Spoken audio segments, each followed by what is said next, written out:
Hello दोस्तों, welcome to the cafe IAS. और हम इस बार प्रीलिम्स के 2024 में हाई वर्क टॉपिक्स को कवर करने की कोशिश कर रहे हैं। और इसी वीडियो सीरीज में आज का टॉपिक है प्रीलिम्स के previous year questions related to strength, oath, vacancy, qualification and disqualification of MPs and MLAs. इससे रिलेटेड जो थ्योरी पार्ट है, स्टैटिक पार्ट है, हम डिटेल में बहुत अच्छे से कवर कर चुके हैं। इसके अलावा और भी सारे लेक्चर्स आ चुके हैं, like deputy speaker, speaker, panel of chairperson. Please refer to that for more information.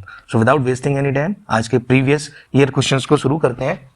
आज का पहला क्वेश्चन है 1997 में अपीयर हुआ था। तो इस तरह के क्वेश्चंस भी यूपीएससी पूछता है, अभी भी पूछता है इस ट्रेंड में, कि match the list 1 with list 2 and select the correct answer. तो लिस्ट 1 में दे दिए फंक्शनरीज, लिस्ट 2 में दे दिए हैं इसने ओथ्स और अफर्मेशंस। यहाँ देखिए, लिस्ट 1 ये रही और लिस्ट 2 ये रही। प्रेसिडेंट हमने कर चुके हैं, मेंबर्स ऑफ पार्लियामेंट कर लिया है, मिनिस्टर फॉर द यूनियन कर लिया है। तो ठीक है, अगर हमको ये पता है तो हम ये आसानी से गैस भी कर सकते हैं। So for example, let's first understand जो हमको अच्छे से क्लियरली पता है। जैसे मेंबर ऑफ पार्लियामेंट है या मिनिस्टर ऑफ द यूनियन है, right. Minister of the union के लिए क्या होती है, एक ओथ होती है सीक्रेसी ऑफ इंफॉर्मेशन की, यानी कि डी के साथ 1 का मैच तो हमें पता है, जो हमने अच्छे से करा है। तो डी का अच्छे से मैच पता है, 1 है, तो आंसर वुड बी इधर बी और सी। तो यानी कि ए नहीं हो सकता आपका, डी नहीं हो सकता, राइट। अब इस वाले ऑप्शंस को देखें बी और सी में, तो डी 1 ये तो हमें पता ही है। इसके साथ साथ इनमें कॉमन कौन सा है, C2, यानी ये भी ठीक हो गया, यानी C2 ये वाला भी ठीक है, faithful discharge of duties member of parliament. Now हमें कंफ्यूजन है कि ए में 3 आएगा या 4 आएगा, राइट। तो प्रेसिडेंट ऑफ इंडिया की जब हम बात करते हैं तो let's understand first third list में जो थर्ड है ये पॉइंट, ये देखिए आप, इसमें कहा है कि faith and allegiance to the constitution of India, और फोर्थ कह रहा है कि upholding the constitution and law. देखिए, जब हम प्रेसिडेंट की हमने ओथ पढ़ी थी या प्रेसिडेंट की इन जनरल भी बात करते हैं तो वो कॉन्स्टिट्यूशन से रिलेट एसोसिएट करते हैं, ठीक है। और लॉ वाला काम है वो तो सुप्रीम कोर्ट के जजेस देखेंगे, कॉन्स्टिट्यूशन प्लस लॉ। लेकिन जब हम प्रेसिडेंट की बात करेंगे तो he is only concern with the faith and allegiance to the constitution of India, right. So A का हो गया 3, सो बी का ऑटोमेटिकली करेक्ट हो गया 4, so answer would be C, right. अब देखिए एडिशनल इंफॉर्मेशन क्या है कि प्रेसिडेंट का जो ओथ एंड इंफॉर्मेशन है वो आर्टिकल 60 ऑफ द कॉन्स्टिट्यूशन में दिया हुआ है, ठीक है। और बाकी सारे जो मेंबर्स हैं इसमें जो मेंशन थे, लाइक जजेस ऑफ सुप्रीम कोर्ट, एमपीज यानी member of parliaments, ministers of the union, उनकी ओथ्स एंड इंफॉर्मेशन दी हुई है जो कॉन्स्टिट्यूशन के 3rd शेड्यूल है उसके अंडर, ठीक है। तो ये एडिशनल इंफॉर्मेशन है जो आप याद रखिएगा। Now come to the second question which was appeared in the UPSC prelims 2008। पहला है, legislative constitution of the India provides that legislative assembly of each state shall consist of not more than 450 members chosen by direct elections from territorial constituency in the state। Direct election से होता है, state की territorial constituency से होता है। देखिए, आप pause करके आप अपने आंसर कैस करते रहिए, स्टेटमेंट वाइज में साथ साथ मैं आपको करेक्ट बताता रहूंगा यहाँ पे, राइट। तो इसमें क्या होगा, यहाँ पे है फिगर नॉट मोर देन 450। देखिए, जब हम स्टैटिक थ्योरी पार्ट अपने लेक्चर में देख रहे थे तो उसमें क्लियरली हमने देखा था एक कॉन्स्टिट्यूशनल अमेंडमेंट एक्ट आया था, उसके थ्रू क्या कर दिया गया था, लिमिट क्या कर दी गई थी, मिनिमम 60 कर दी गई थी स्टेट लेजिस्लेटिव असेंबलीज में, और जो मैक्सिमम है वो है 500। इसमें कुछ एक्सेप्शंस भी थे, लाइक अरुणाचल प्रदेश, नागालैंड। वो आप देख लीजिएगा उस लेक्चर को ध्यान से, आपको बहुत डिटेल में सारी चीजें कंप्रिहेंसिवली कवर हो जाएंगी। तो पहला रॉन्ग हो गया। सेकंड देखिए, a person shall not be qualified to be chosen to fill a seat in legislative assembly if he or she is less than 25 years of age। इसमें ये कहा, सिंपल से टर्म्स में देखें तो इसमें पूरा स्टेटमेंट ये कह रहा है कि जो एलिजिबिलिटी है एमएलए बनने की, वो है वन ऑफ द एलिजिबिलिटी है 25 ईयर्स प्लस, ठीक है, बिल्कुल करेक्ट है। यानी 25 ईयर से कम का होगा उसको मेंबर नहीं बनाया जा सकता। तो second is wrong, oh sorry right, ठीक है, बिल्कुल ठीक बात कर रहा है ना कि not to be qualified if he और she is less than 25 years. So second is right. So answer would be 2 only, that is B, ठीक है। ये स्टेटमेंट मैंने बता दिए थे, ये एक्सप्लेन कर ही दिया हमने। Now move to the other question.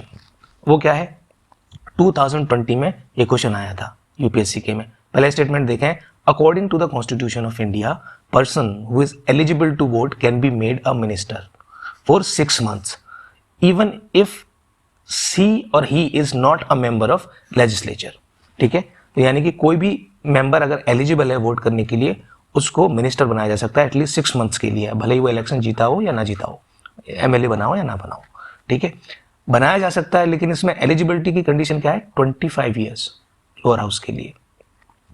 तो 25 ईयर्स का नहीं है, और जबकि एलिजिबिलिटी क्या है वोट की 18 ईयर्स। तो कोई पर्सन अगर 19, 20, 21 ईयर का है उसको कैसे बना सकते हैं, क्योंकि वो एलिजिबल ही नहीं है 25 ईयर्स। यानी कि बाकी एलिजिबिलिटी कंडीशंस फुलफिल कर रहा है, सिटीजन है, 25 ईयर्स, और भी कंडीशन है, ऑफिस ऑफ प्रॉफिट नहीं है, उनको फुलफिल कर रहा है, उसके बाद उसको बनाया जा सकता है, भले ही वो एमपी ना हो। लेकिन अगर इनमें से ही नहीं है तो उसको नहीं बनाया जा सकता। So first statement is wrong. Now come to the second statement. According to the RPA 1951, a person convicted of a criminal offense, यानी किसी को कन्विक्ट कर दिया गया है, दोषी ठहराया गया है किसी क्रिमिनल ऑफेंस के लिए, आपराधिक कृत्य के लिए, तो उसको 5 साल की सजा दी जाएगी और परमानेंटली डिस्क्वालीफाई कर दिया जाएगा उसको इलेक्शन को कंटेस्ट करने से। देखिए, ऐसा कोई परमानेंट कोई डिस्क्वालिफिकेशन का कोई भी क्लॉज नहीं है तो ये सेकंड स्टेटमेंट भी रॉन्ग है। तो ऑफिशियल आंसर्स भी देखें हम, तो आंसर ये दोनों स्टेटमेंट गलत है। So answer would be D, neither 1 nor 2। Correct. तो यहाँ पे मैंने कुछ एडिशनल इन्फॉर्मेशन दी है कि डिस्क्वालीफाई किया जाता है 5 ईयर्स के लिए नहीं, 6 ईयर्स के लिए, और परमानेंट डिस्क्वालिफिकेशन का एज सच कोई क्लॉज या प्रोविजन नहीं है आरपीए 1951 में। So answer would be D. Correct. Now let's move to the another question. पहला है, the president of India can summon a session of parliament. बिल्कुल कर सकता है, प्रेसिडेंट इंडिया समन कर सकता है, प्रोरोग कर सकता है, at such place as he see things fit. ये हमने प्रेसिडेंट में भी डिस्कस किया था, पार्लियामेंट के लेक्चर में भी डिस्कस किया था। So this one statement is right. Now the constitution of, देखिए जैसे ये राइट होता है तो यहाँ पे देखिए already B and D cancel हो जाते हैं, तो आपको सेकंड स्टेटमेंट तो देखना ही नहीं है। सेकंड स्टेटमेंट तो सीधा सीधा गलत हो ही गया, राइट, क्योंकि या तो एक सही हो गया या फिर 1 and 3 सही होंगे, यानी सेकंड वुड बी रॉन्ग। फिर भी देख लेते हैं रॉन्ग स्टेटमेंट क्या है। The constitution of India provides for 3 session. जो 3 सेशन हमने बात की थी पार्लियामेंट में, मानसून सेशन है, एक होता है बजट सेशन होता है, एक विंटर सेशन होता है। Constitution of India does not provide for this session, होते हैं by convention. Correct. So it is not mandatory to conduct all 3 session. तो कॉन्स्टिट्यूशन ऑफ इंडिया में नहीं है, बाई कन्वेंशन है। Third statement, no minimum number of days that parliament is required to meet in a year. देखिए अब recent trend देखोगे तो धीरे धीरे कई ईयर्स में ऐसा होगा कि पार्लियामेंट के नंबर ऑफ डेज लगातार कम हुए हैं हर साल जो पार्लियामेंट बैठती है। So there is no minimum number of days that parliament should meet और required to meet in a year. बिल्कुल ठीक स्टेटमेंट है। So third statement is also right. So answer would be C. Correct. Answer is C. So constitution does not provide about the number of sessions and also the number of days that parliament has to meet reduced over time। ठीक है, तो ऐसा कोई minimum number of days नहीं है parliament के लिए। तो इसका आंसर हमने देख लिया। एक क्वेश्चन और देखते हैं। For election to the Lok Sabha a nomination paper can be filed by. देखिए जो ऑप्शन दिए हैं आपको उनमें से बेस्ट ऑप्शन आपको देखना है। पहला देखो अ रेजिडेंट, ये बी देखते हैं, ए देखते हैं, एनीवन रिसाइडिंग इन इंडिया, यानी कि लोकसभा के इलेक्शन के लिए कौन नॉमिनेशन पेपर फाइल कर सकता है। तो कोई भी व्यक्ति जो इंडिया में रह रहा हो, नो फॉरेनर भी हो सकता है, वो कोई टूरिस्ट आया हो सकता है, बाहर से रिसाइड कर रहा हो सकता है जनरली, तो कोई भी जो इंडिया में आके रह रहा है वो नहीं कर सकता। तो first is wrong. Now come to the option B, a resident of the constituency from which the election is to be contested. ऐसी कोई कंडीशन नहीं है लोकसभा इलेक्शंस में, ना ही राज्यसभा इलेक्शंस में, कि वो किसी भी कॉन्स्टिट्यूएंसी से वोटर इलेक्टोरल रोल में हो सकता है। ठीक है, उसका उस कॉन्स्टिट्यूएंसी में रेजिडेंट होना जरूरी नहीं है। करेक्ट। तो अब बी इज ऑल्सो रॉन्ग। अब देखिए सी में देखिए और डी में, इनमें कॉमन क्या है, any citizen of India, any citizen of India. ठीक है, लेकिन सी थोड़ा ज्यादा स्पेसिफिक है, एनी सिटीजन ऑफ इंडिया जिसका नाम इलेक्टोरल रोल्स में हो, उसकी पॉसिबिलिटी ज्यादा है कि वो लोकसभा इलेक्शन कंटेस्ट कर सकता है। ठीक है, तो आंसर वुड बी सी। सो इसका आंसर आपका होगा सी। करेक्ट। अब एक क्वेश्चन और देखते हैं। The parliament can make any law for whole और any part of India for implementing international treaties. ये 2013 का क्वेश्चन है, इससे पहले वाला 2017 का था। सो 2013 में ये पूछा था।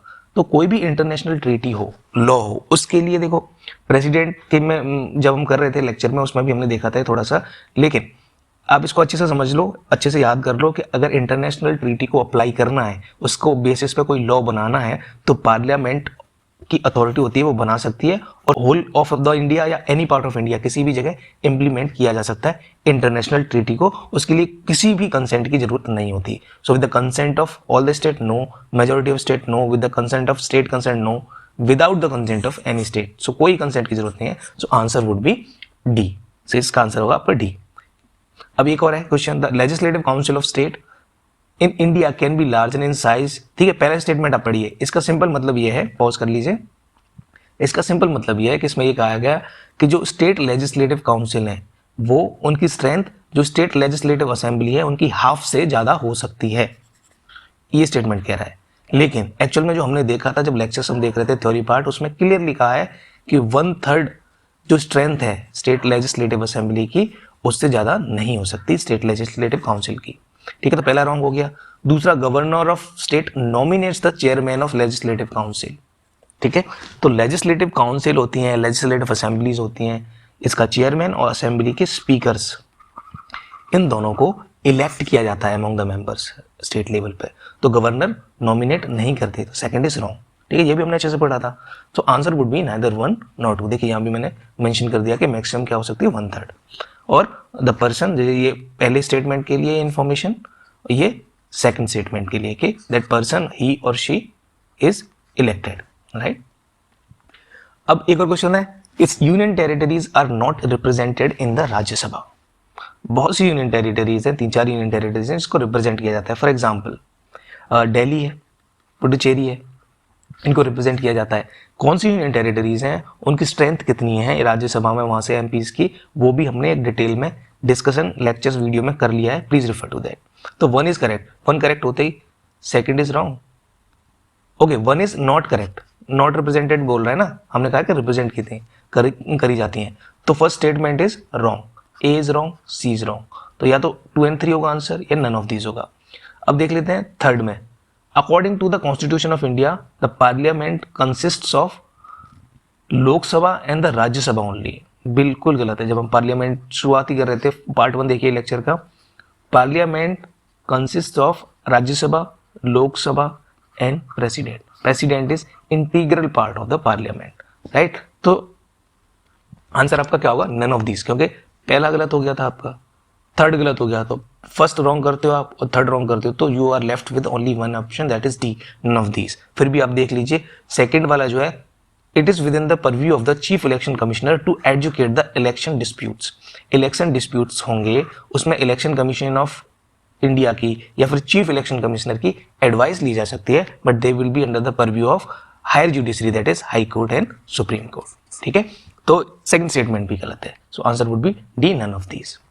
Now, the question which appeared in prelims 2021. In India, there is no law restricting the candidate from contesting in one Lok Sabha election from 3 constituency. देखिए 1996 में आरपीए में कुछ रिफॉर्म्स लाए गए थे, I don't remember the year exactly, but RPA में reform किए गए थे, अमेंड किए गए थे कुछ लॉ। तो यहाँ पे अभी करंट में क्या सिचुएशन है कि 1 candidate of Lok Sabha can contest election from maximum of 2 constituencies. ठीक है, 2, सो नॉट 3 बट 2। ठीक है, so this first statement would be incorrect. Second में देखिए 1991 लोकसभा इलेक्शन में देवीलाल जी थे, deputy I think prime minister भी रहे हैं, I am not sure, but 1919 Lok Sabha election में जो 3 लोकसभा कॉन्स्टिट्यूएंसीज थी उनसे ये कंटेस्ट किए थे। तो जो रिफॉर्म्स की हमने बात की थी वो आए थे 91 के बाद।